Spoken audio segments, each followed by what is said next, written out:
Welcome. You are listening to Purpose Driven Wealth, the podcast for empowered investors. If you're an investor who is tired of playing the Wall Street casino, stay tuned. On this show, we bring on industry experts to discuss leading strategies to help you make empowered decisions with your hard-earned capital. And now, here is your host, Mo Bina. Welcome to Purpose Driven Wealth. I'm your host, Mo Bina. Today on the show, we have Drew Spaventa. Drew is the founder and CEO of the Spaventa Group. He has over a decade of experience as an investment manager, equities trader, research analyst, fund manager, and executive.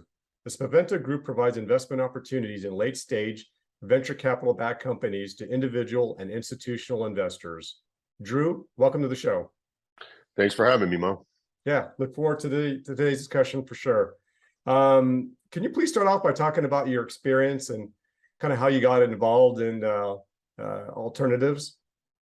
Yeah, I started as a stockbroker, registered representative, call it 10, 11 years ago. From there, I held various positions in finance, managing director of a fund, investment fund manager of a fund. I started my first VC company several years ago with a business partner. And after a culmination of 8 to 9 years acting in those various capacities, stockbroker, investment manager, financial advisor, having all the licenses, 765, 65, 63, so on and so forth, that's when I launched the Spaventa Group. We're an investment company, and we have different divisions and subsidiaries. We cater to specific audiences. We don't just focus on VC. We do have a subsidiary that focuses exclusively on fund management and asset management, and within that encompasses our venture capital space, where we have various funds. We go out there, we invest in mid to late stage VC. We're just getting started with early stage VC. Then we actually have a financial planning subsidiary, an insurance subsidiary. So we're really an all-encompassing investment management company. The whole point of alternative investments is, over the last few years, we've seen really this trend to step away from the traditional, 60-40 portfolio, where you have 60% stocks or bonds, 40% stocks or bonds, depending on where you are. And we're starting to see a lot of investors and even institutions incorporate alternative investments. So I think it's important to say, okay, what is an alternative investments? Well, traditionally, your traditional investments, stocks, bonds, cash really isn't an investment, but you could put it in there. Real estate is kind of, the one where you could teeter on traditional or alternative, but alternatives are anything that's really non-traditional. Your private equity, your venture capital, your art, your collectibles. Over the last few years, crypto could be considered an alternative investment. Again, real estate could be considered either traditional or alternative. For the purposes of this conversation, I'll say it's an alternative. And that's really what was appealing to me is this asset, this alternative investments has really been historically geared towards the ultra high net worth, which are individuals worth over $30 million or more, or institutions. And we've seen this trend over the last 5 to 7 years that we've seen this asset class be offered more to the retail investor. The caveat here is more times than not, you do have to be accredited by the SEC standards to invest, which means that you have to make $200,000 a year or more for at least the last 2 years, $300,000 a year with your spouse for the last 2 years, or have a net worth of $1 million, excluding your primary residence. So that's the one caveat. But again, we're starting to see, especially since COVID, that the traditional 64 portfolio, I wouldn't say is dead, but it's becoming increasingly less popular, as a lot of these money managers, a lot of individuals, a lot of institutions are starting to look at other asset classes to either generate alpha, diversify their risk and exposure to bonds and stocks, so on and so forth. So it's a really exciting time. Yeah. Can you talk a little bit about the drawbacks or the disadvantages of the 60-40 kind of portfolio? Yeah, I mean, the major one is you're just you're exposed to two major asset classes, stocks and bonds, when there's so many other ways to make money that institutions have been doing for the last 50 years. My whole approach is, listen, for the better part of a century, we've really traditionally had stocks, bonds, and I'll throw real estate in there. there's other ways and other avenues of wealth creation that people should be allocating their money to, but there's regulatory hurdles, there's accessibility hurdles. There are disadvantages. For instance, most alternative investments are illiquid products, which means that you can't just sell it, pretty easily. But, if you look at the stock market itself, uh, the trajectory of the stock market over the last 30 to 50 years has been exponential, especially since, 2009. I think the market's gone up 200%. Look at all the free money flowing into stocks since COVID. It's created all these crazy valuations. I think, Zoom at one time was trading at 300 times sales, which is just absolute insanity. You had free money pumping up the valuations of all these companies across the board. And beginning with last year, we saw, shit hit the fan, for lack of a better word, when it comes to this asset class. So now you have investors starting to put their money into treasuries so they could at least make their 5.5%. You see investors starting to go risk off, which means that they're not allocating to stocks. They're starting to go into bonds. But you can't have just two asset classes. You need to have diversification. A lot of wealthy individuals buy real estate. But again, if you're looking at the average person, there's only so much an average person could do to actually earn a return, whether it's capital appreciation or interest. So the drawbacks in the 60-40 portfolio are evident in that there's not many asset classes. I mean, I think we only have 3,000 to 4,000 stocks actively traded. I mean, a nice remedy to that is have more public companies, but that's a conversation in and a half itself too. Yeah, and a lot of people that put their money in the stock market anywhere, just putting it into like kind of like prescripted or kind of preset, funds, anyway. And so they're not really even buying and selling pretty much individual stocks anyway at that point.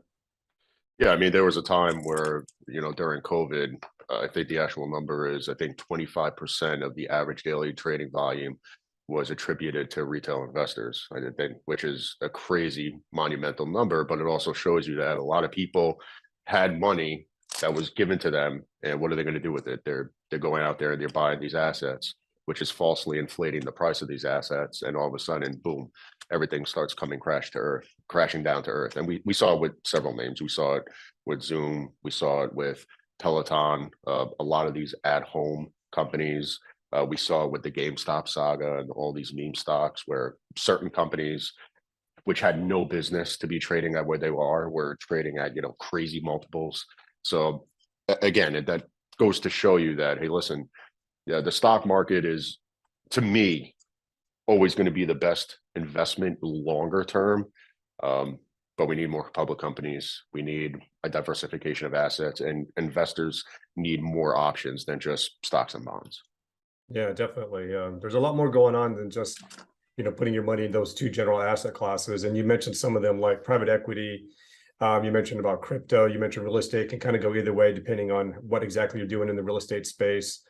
How has the alternatives investment kind of industry changed since you've been a part of it? Is it becoming more accessible to retail investors? Absolutely, yeah. How has it changed since the time you've been involved? Yeah, it's becoming more accessible. We're starting to get a lot more clients starting to understand it. Several years ago when I launched my first firm, where we were focused on predominantly mid to late stage VC-backed companies, that was going back to 2018. And I even started getting involved in some alternatives going into 2017, excuse me. At that point, it was, all right, well, I'm not really familiar how, and I'm just speaking exclusive outside the range of ultra high net worth and outside institution, because you have other accredited investors that could be worth anywhere between $1 million to that 30 million. And I've even spoken to investors that were worth 9 figures that don't really understand private equity or VC or collectibles or art or whatever it is. But now we're starting to see everybody, at least when it comes to private equity and VC, start really understanding the business, the asset class. There's certain alts that people still don't quite understand, like crypto and NFTs and art and collectibles. I'm not saying I'm an Einstein when it comes to that. We have a few individuals that are in the know when it comes to that. We haven't invested in art or collectibles or anything like that, but we probably will down the road. Right now, our main alts that we're focused on are VC, and to a greater extent, we just started getting involved in real estate, and I'm starting to build out a team for our real estate division as well. But again, I could start seeing that a lot of people are starting to become more familiar with the venture capital, with private equity. Real estate, everybody's familiar with. Real estate really isn't that difficult to understand, but some of these other alts are. Yeah, yeah, definitely. It can get very confusing, and it can, for someone who's not familiar with some of these nuances, it can get very kind of overwhelming as well too, especially if they're listening to like mainstream sources of news when it comes to financial advice, right? Because a lot of times they can kind of promote certain ideas and certain sentiment that may be in line with what's going on, and a lot of times maybe not quite in line with sentiment, right? It's when Bitcoin is shooting up and other cryptos are following suit, you hear so much about it in the news about how it's going up, and that'll probably then have a kind of create a self-fulfilling prophecy where the average investor will want to get on board, right, and push the price even higher. But you got to kind of stop and say, well, is this really the best time to be buying, right? If everyone else is doing the same.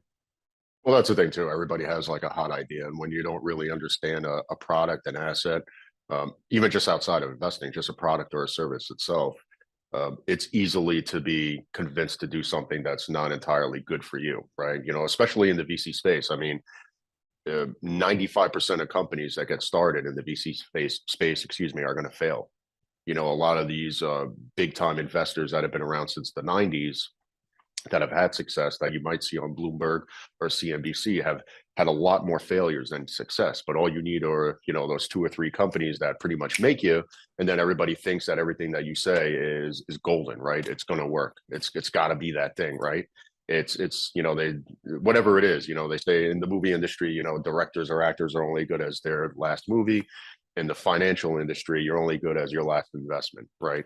So the key here is to really just educate people. That's what we look to do. If you look at our social media, all we're looking to do is create informative and entertaining content to create awareness to the various asset classes, awareness to certain financial planning strategies, and everything's really segmented so the broader public could understand that.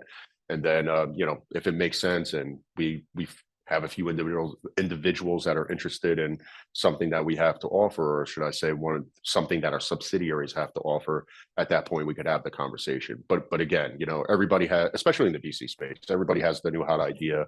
Everybody has that next big thing. So you really have to take a disciplined, logical approach and to separate, what you think is BS to what you think has potential. Mm-hmm. And what effect has technology, if any, had on investing in alternatives? I mean, just like anything else. I mean, software in 2023, the barrier to entry rather, is pretty low. Anybody could really put a piece of software together. I'm not going to name any particular company, but there was a company that fund managers used up until maybe 2 months ago for their fund administrative purposes, and it went defunct. This was an up and coming company that was used by a lot of my peers and individuals that I spoke to. We do everything in-house. We don't use any external software, but that's just one example of the effect of technology in this space. So again, when it comes to software, I mean, the barrier to entry is pretty low. Anybody could put a piece of software. We're actually building out our internal software just for our admin purposes and everything like that. We're not looking to bring it to market. We just want to use it in-house. But if anything, technology just makes things easier. As far as the investor itself, having a web portal or a piece of technology, I think you need both. You have technology and you have that human component, right? We're looking to bridge both of them. We're very strong on the human component side, but again, we're in the process of building out our own technology, our own word portal, our own software to offer to investors when the time comes, and we have it finalized because I'm very meticulous about what I do. But it has to go hand in hand. And what I've realized is a lot of some of these software companies that do offer investment opportunities, just like any other software company, it's, I wouldn't say antisocial, but it's like, it's hard getting somebody on the phone to hear a human voice. Everything has to be done by email or chat or whatever it is. And, what about speaking to somebody, getting somebody's advice for something along those lines? And it's not easily accessible. Mm-hmm. You'd mentioned that your company provides investment opportunities to investors. Can you explain how it does that? And also, are there any particular industries or asset classes that your company favors? You kind of mentioned that some of the VC backed firms are kind of a big focus. Are there any other ones? Yeah, that's pretty much our main focus on the fund side of things. It depends really on what the investor is looking for. So typically from the top level, we have a team that just generally has a conversation with individuals, uh, sees what they're looking for. Obviously, if they are interested in an alternative investment product, they do have to be accredited. But we've had individuals that are really interested in alternative investments, but they're interested in financial planning or insurance. And then we'll obviously pass them off to one of our licensed advisors within our financial planning arm, TSG Alpha Partners. So it really depends on what the client's looking for. We're not going to have, somebody call into us or email us asking to speak with one of our associates and have that associate just say, well, here's what we're recommending. That it doesn't work that way. Number one, we have to find out ultimately what they want, what they're looking for. And again, you don't have to be accredited to be a client of our financial planning arm. We have non-accredited and accredited investors, and everybody has their different goals and objectives that they're looking for. But in order for somebody to invest in one of our alternative investment funds, yeah, you do have to be accredited investors, and we must verify that. And then what is typically the focus of that fund? Are there any particular like industries per se, or is it pretty broad in terms of like the types of companies or industries that would be that would consist of that or be in that fund? Yeah, that's a good question. It depends on the fund. What I don't like to do, and the issue that I have is a lot of investment firms capitalize on, trends, the hot topic, the flavor of the day. For instance, ever since ChatGPT became huge since November, all of a sudden you see everybody's looking for generative AI, everybody's launching a generative AI fund, and they're really chasing. They're not chasing the team behind something. They're chasing an idea, the potential. They're chasing the bet. They're betting on the bet, which it's a weird thing to do, and it's not the smartest thing to do, because the companies that come to market first, in my opinion, with a specific technology, and the ones that really started having traction of success are going to be the market dominators. Depending on the industry, an industry could encompass several large players in addition to a myriad of smaller ones. Financial services is one. But if you are looking to allocate capital to emerging technology, you want to go with the best. And it really depends on your strategy. If our strategy is mid to late stage, we're very agnostic to the industry itself. We're just very opportunistic. We're looking for the company itself. How's the company doing? Is it dominating industry, kind of like an Airbnb or a Coinbase investment that we made several years ago in the secondary market? Or is it a disruptor? Something that's just like an alternative food company that's looking to disrupt, the food industry as a whole. When it comes to earlier stage, that's when you get a little bit more, I wouldn't say flexible, but you could be a little bit more, I guess that's the perfect word, flexible in your ideas. Okay, well, if we're going towards an early stage company, we're going to make 10 to 20 different investments in 10 to 20 different companies. We're going to work with those companies at a certain point, and we're going to invest in a great idea, a revolutionary idea, and see where it comes up of it. But ultimately, any type of investment, 90% of it, you're investing in the team behind it. In my opinion, you could take a great product with a great company and put in subpar team to run it, and that company won't do well. But you could take an okay product or an okay model or an okay company, but if you put the best team behind that, that's going to lead to success. And that's the reason why, 10 years ago, I used to think, well, why does all these financial firms and these VC firms and this investment firm deal with the same people over and over? Why don't you give other people a chance? That was me 10 years ago. Now with me, driving the wet behind my ears, now I realize you deal with the same people over and over again, because finding good people to get the job done is very hard to come by. And number two, when you find people that could execute and that you enjoy working with, you're going to work with them over and over again, knowing that any idea that you have or anything that's needed to help a company succeed, because you do have investors behind that and employees relying on the success of that company, you need to put the best people in place. And more times than not, as you develop your network, those best people are going to be used over and over again. And it becomes really word of mouth and just networking. Yeah, well said. Yeah, the management team definitely is something that's very important, no matter what industry you're in or what line of business. Like you said, a subpar or even an average idea can be made, into a good business, with a good team. Are there anything else that you look for when your fund managers or when your team is kind of vetting potential opportunities to put into the fund? well, like what does your due diligence process looks like besides maybe just like focusing or looking for a good management team? Or what are the things do you look for, or what are other things maybe are potential red flags that you don't want to see? Yeah, that's another good question. So my process always starts with tracking companies and ideas for, at least probably a good year. I have a spreadsheet that if you looked at it, you would want to drink like a half a bottle of vodka just to put you out, because it's just row after row after row after row of just, and I have everything separated by specific industry, by specific valuations, and I'll look for ideas any which way. And the answer to how I come up with some of the companies that are interested in me that I put on my radar, some of them could be as simple as speaking to somebody that I had a conversation with and hearing about this up and coming company that just achieved unicorn status, or the rabbit hole.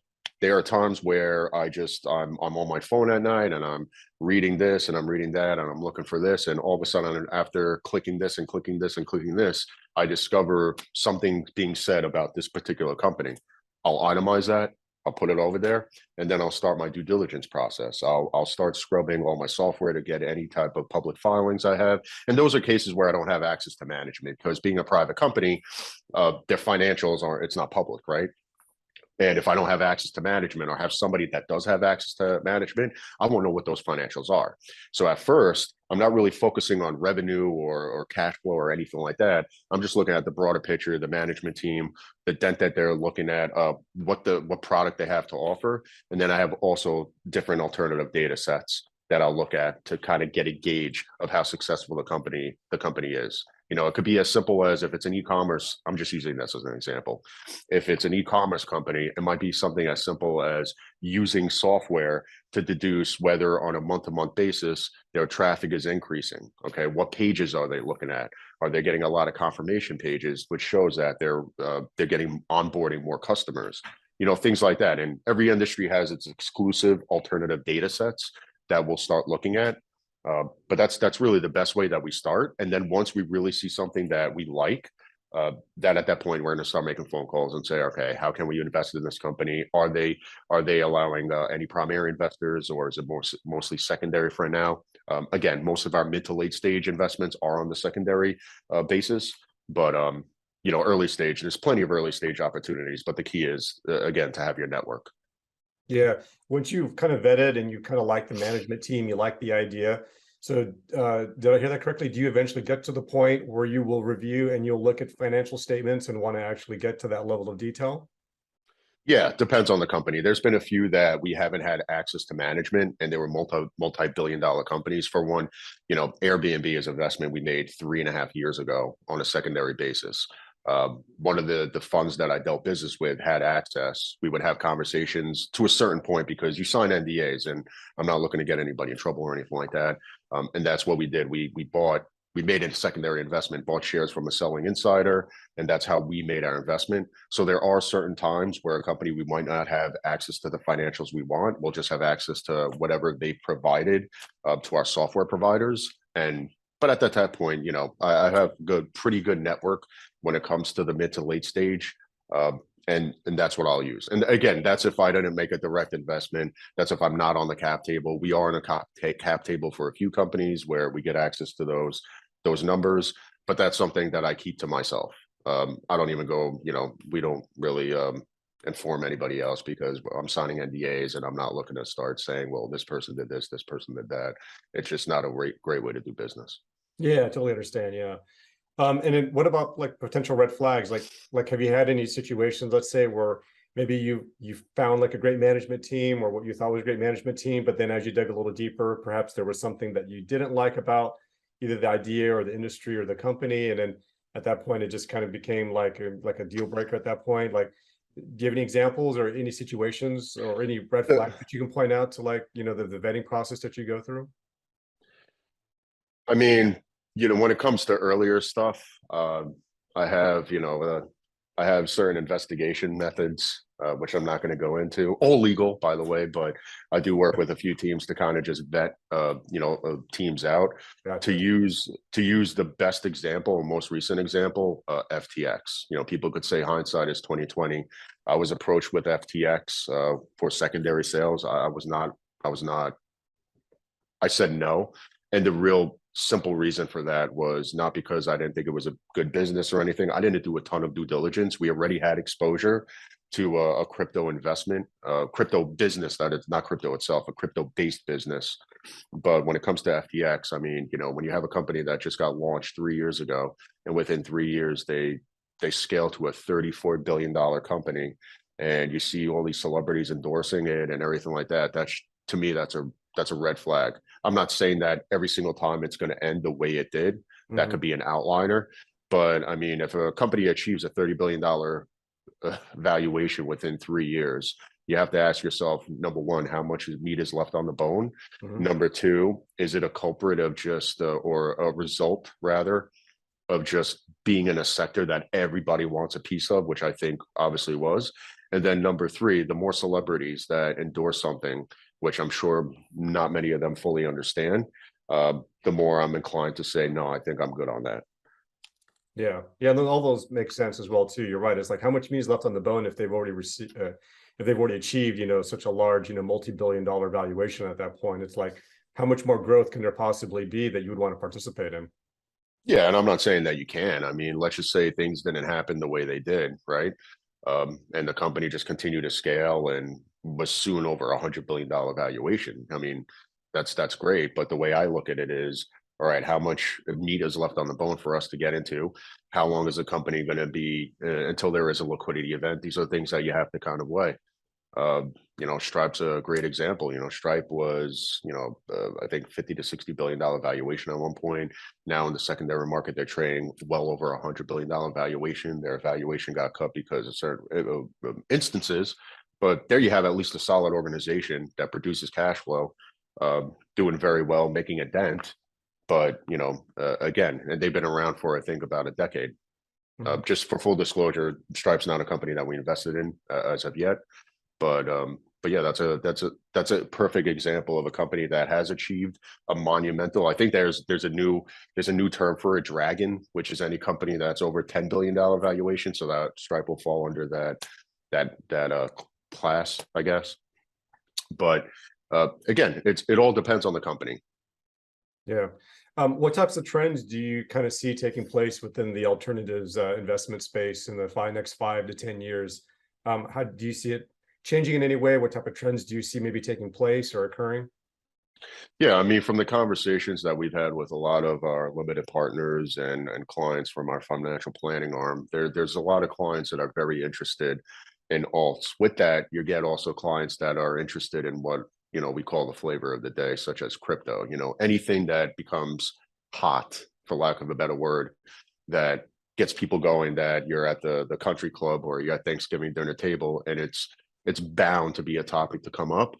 That's going to spark anybody's interest, right? So, crypto is still going to be something that interests people as long as it's around, which I think it's going to be around. I think it's here to stay, to be candid. But, VC, private equity, or any type of alt. Art is starting to gain traction. There was a company that started bringing it to the limelight over the last few years. And now it's becoming an asset class that a lot of people are talking about as well. But I think it's just going to increasingly get popular, especially with more and more talk of the 64 portfolio. Again, I wouldn't say dead, but the 64 portfolio no longer being the standard that money managers and investors utilize for their portfolios. Do you see maybe Wall Street kind of getting on board as well too, with kind of maybe introducing more alts within their mutual funds or within the range of investment products that they offer to like retail investors? Yeah, they already are. I mean, there are alternative geared mutual funds in existence already. As far as the allocations for clients within their portfolio, I can't speak because I don't work at any of the major firms, but some of the financial planners that we do speak with rather, some of their pain points are, hey, listen, we want to provide alternatives to our clients. But again, the major disadvantage with that, and that what rubs people the wrong way, is illiquidity. Not being able to access that capital. My whole point of view is, listen, if you have a portfolio, you always have to keep a certain amount of liquidity on hand to meet your needs. And that's going to be different for everybody. Some person might need liquidity on a month-to-month basis. Somebody might need liquidity for only a few months, whatever it is, depending on their profession, their financial circumstances. But if you truly are building a portfolio where you just want growth and you're not looking to touch it for 5, 10, 15, 20 years, you also don't want to turn around and completely reject uh, something that could potentially be a great asset to diversify away from traditional stocks and bonds. So, and that's the approach that I personally always take, and that we advocate for a lot of our at least financial planning clients through TSG Alpha is, listen, you want that long-term approach. The one thing that I can't stand is short-term mindsets, which is a difficult thing when you're dealing with investors and clients that want to make money tomorrow, and sometimes they don't want to ride it out and wait a few years. But that's the nature of the beast itself as well. Yeah. Yeah. And so do you kind of structure your funds in a way where are there limitations or minimum hold periods that investors have to stay in to kind of like maybe like weed out people that want to get in and out and maybe like try and ride some of these waves or some of these like short-term trends? Yeah. I mean, every LP it's clearly articulated to every single LP that, listen, your funds are going to be locked up until there's some sort of liquidity event. And I'm talking strictly on our private investment VC funds, right? Your funds are going to be locked up until there's some sort of liquidity event, because if an investment in a specific company doesn't merge with another company, it's not acquired, or if it doesn't go public, there's really no way to tap into that capital until we do have a liquidity event. So we tell all clients, listen, you have to be best case scenario okay with being illiquid for several years. Sometimes it could be longer, sometimes it could be shorter. Obviously, with the worst IPO market in the last 20, 30 years being 2022, and with the way the economy is now and the way the market has been, I don't foresee any major names going public this year. Maybe best case scenario Q4 of 2023. So I think that conversation is not even going to start until 2024. But yeah, in order to make those investments, you will be illiquid possibly for several years. So you have to be able to know that, all right, this is liquidity that you're not going to need, or anything like that. And we make sure to ensure that with any LP that comes on board into one of our private investment funds. Okay, great. Inflation has been a hot topic for the last year and a half or so. Have you guys changed your investment philosophy or the types of investments that you participate in as a way of trying to mitigate for inflation? On the financial planning side, within our financial planning the subsidiary, all our financial planning clients, and mind you, all those clients, some clients we just want strictly retirement planning, some clients want comprehensive, wealth management, some want investment management. That's the top one. So yeah, those are strategies that we'll utilize to accommodate the changing, economic atmosphere. As far as the private funds within the other subsidiary that we have, we're always going to be risk on in that specific instance. So, any client that wants any specific opportunity at any point in time, here's what's going on. And it's up to you to decide if it's for you or not. And the reason why is because at any point, nobody has a crystal ball. I could say that, 2015, 2016, I could tell you all the, back in my investment manager days when I was affiliated with another financial advisor and broker dealer and speaking to all these clients, everybody, the market's frothy. It's a little bit, I think we've reached a tipping point. I'm not comfortable investing anymore. Okay, that's fine. I've heard every single conversation which way and around, but again, if you decided that you didn't want to be, risk on in 2015, 2016, you would have missed out on another 4-year bull run. So at any point in time, even though we live in a crazy environment right now, you have to know your strategies, right? So here's what we have for now that we're going in. So at any point, I'm putting money to work no matter what it is. Me personally, within my company, and our investors. And again, if we happen to have something that's extremely risky on the fund side, we articulate to an investor. You could buy it or not. It is what it is.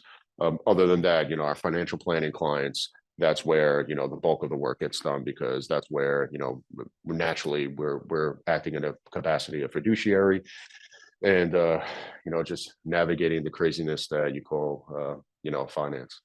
Definitely. And I think that's a good way of kind of like, summarizing it as alternatives, you got to look at as basically you're getting into a risk-on situation, and anything other than that is you're just kind of like maybe, playing a little dangerously, let's put it that way, right? These are definitely risk-on investments, and sometimes the environment isn't necessarily risk-on, and so that's where volatility comes in, right? And so that's where investors have to have built a good kind of foundation in terms of whatever their investment portfolio happens to consist of.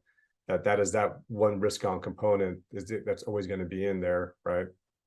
Yeah, and that's the thing too. On the our fund division, there's only so much that certain of my associates could say to clients, because they're really just there to speak with LPs, and obviously I send monthly updates and all that stuff. We're not providing any type of financial advice, right? So anybody that requests any type of financial advice, we put them in contact with one of our certified financial planners within our subsidiary TSG Alpha, which is the financial planning subsidiary. So we do have for lack of a better, Chinese walls within our organization, being that we do have different subsidiaries focused on certain things, like I said, insurance, financial planning, as well as alternative investments / fund management. So depending on the client, there's only so much we could say. Gotcha. That totally makes sense. And that way clients are getting basically, they're getting advice, that kind of like helps them in the best possible way in terms of financial planning versus, wealth management and so forth. And so that way they're not, I guess, like in the days of like Wall Street, I don't know if this still exists in the industry, that, people were getting,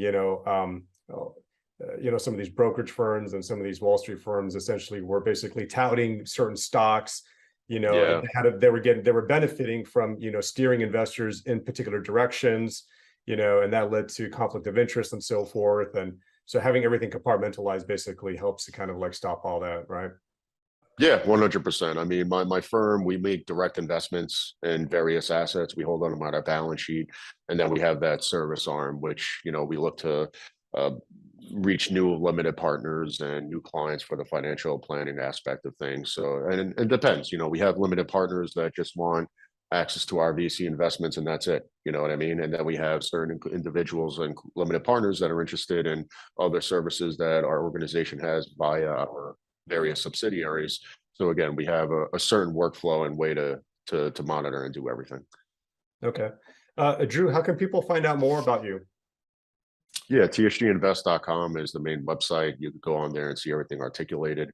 Our social media handles are all the same at TSG Invest. We're on we're on LinkedIn, Facebook, Instagram, Twitter, all our content.